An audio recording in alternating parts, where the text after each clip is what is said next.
Saudaraku, masa depan yang akan Anda miliki sangat tergantung dari pewahyuan yang Anda terima hari ini. Berkali-kali saya mengucapkan itu karena saya sangat diberkati dengan kalimat itu. Artinya apa? Kualitas kehidupan kita, kualitas rumah tangga kita, kualitas pelayanan kita, kualitas pekerjaan kita di masa depan sangat tergantung dari apa yang kita terima hari ini. Pewahyuan, pencerahan, atau rema, kebenaran yang telah menyatu dengan kehidupan kita. Nah, saya mau berbagi sesuatu kepada saudara karena saya baru menerima sebuah pewahyuan yang luar biasa mengenai kasih karunia atau grace. Di dalam Yohanes pasal 1 ayat 16 dikatakan bahwa karena dari kepenuhannya, dari kepenuhan Kristus, kita menerima kasih karunia demi kasih karunia demi kasih karunia. Musa datang dengan membawa hukum, tetapi Yesus datang membawa kasih karunia dan kebenaran. Wah, saudaraku, kebenaran mengenai kasih karunia, kalau saudara bisa mendapatkan dan memahami dan menjadikan itu sebagai rema, itu dampaknya luar biasa, saudaraku. Saya memberikan contoh. Salah satu kebenaran ini yang saya pikir waktu saya mendapatkan kebenaran ini langsung saya meneliti di Alkitab. Ternyata kata kasih karunia itu muncul 19 kali di dalam perjanjian lama. Dan kata yang sama muncul 123 kali di perjanjian baru. Dari sini saja saudaraku kita sudah bisa menebak, kita bisa tahu bahwa kehadiran Kristus membawa kasih karunia. Itulah sebabnya kasih karunia menjadi tonggak sejarah kehidupan perjanjian baru.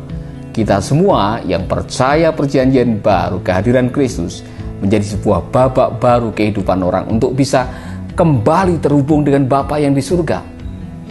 Dulu di zamannya Musa, kalau orang ingin bisa kembali bertemu dengan Tuhan harus melewati seorang imam besar.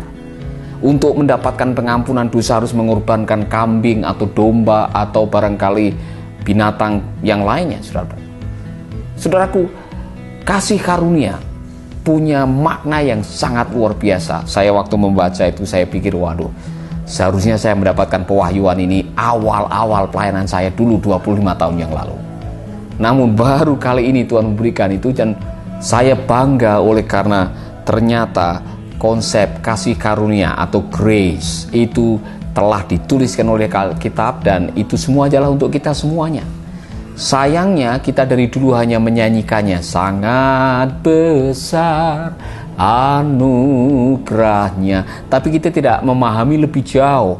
Setahu kita dulu termasuk saudara dan saya, kita hanya memahami kasih karunia dalam konsep keselamatan. Kita diselamatkan oleh anugerah melalui iman. Itu benar, 100% benar dan saya masih percaya. Tetapi tadi ayat mengatakan bahwa sejak kita percaya Kristus yang adalah kepenuhan ilahi, kita akan dibawa dan berhak untuk menerima kasih karunia demi kasih karunia demi kasih karunia. Artinya pengalaman kasih karunia itu tidak hanya untuk pengalaman keselamatan. Hari ini kita masih hidup itu karena kasih karunia. Hari ini saudara bisa menikmati dan makan 3 kali itu adalah kasih karunia. Hari ini rumah tangga saudara masih utuh dan saudara bisa menikmati kebahagiaan dalam pernikahan, itu kasih karunia.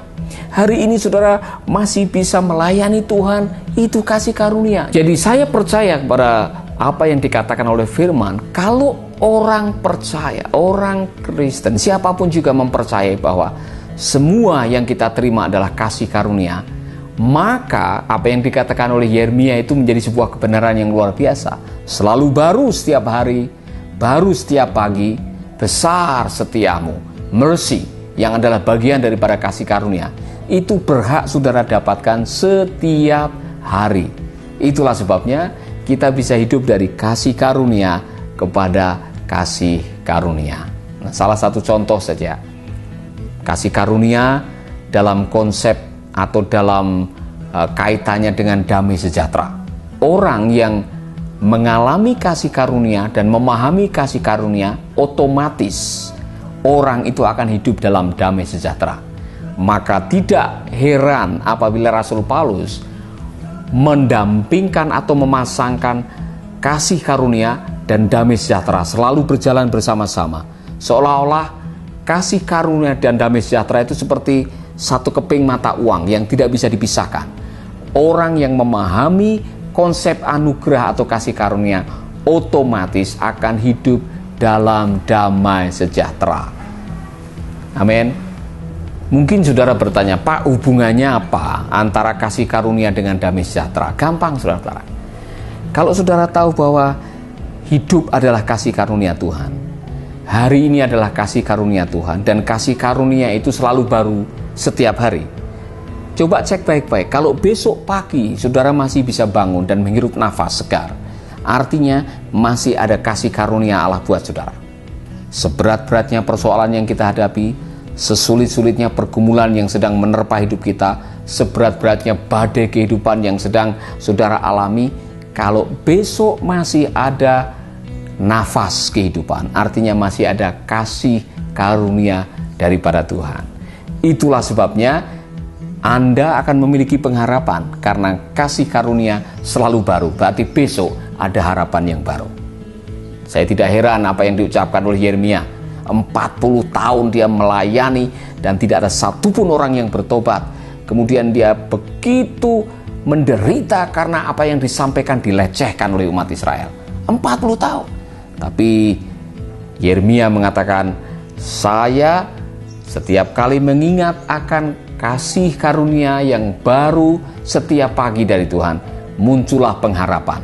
Saudaraku, itulah sebabnya dia meyakini bahwa rahmat-Nya selalu baru setiap hari, besar setiamu Tuhan. Akhirnya dia bisa menikmati hidup. Itulah sebabnya saya menyarankan kepada saudara-saudara, kalau saudara belum memahami, kalau saudara sedang belajar, inilah waktunya untuk kita berdoa, Tuhan berikan saya pewahyuan mengenai anugerah dan kasih karunia, sehingga hidup saya dilingkupi dengan damai sejahtera. Amin, saudaraku. Kita lanjutkan dalam seri yang berikutnya. Tuhan memberkati.